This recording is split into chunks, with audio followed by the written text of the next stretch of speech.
Dagdag kaalaman po, usapang mainit pa rin tayo ngayon. Siguro madalas nyo nang naririnig sa mga balita o kahit sa social media yung salitang heat index.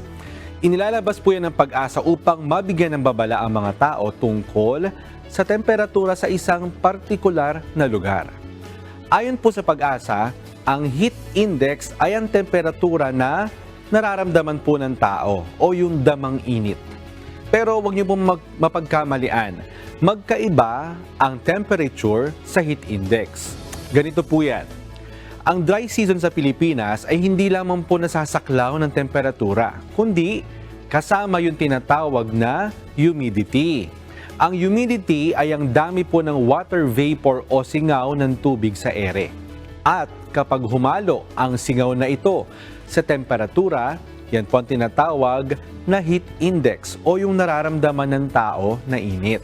Halimbawa, nakapagtala ang Pag-asa ng 38.4 degrees Celsius na temperature sa Tuguegarao. Kung mayroong humidity na 49%, ang heat index ay aabot ng 44 degrees Celsius. Yan po ang pagkakaiba ng temperature sa heat index sapagkat ang pinagsamang humidity at temperature ay ang heat index mismo. May 4 na classification ng heat index. Una, caution. Yan ay mula 27 to 32 degrees. Extreme caution, 32 to 41 degrees Celsius. Danger.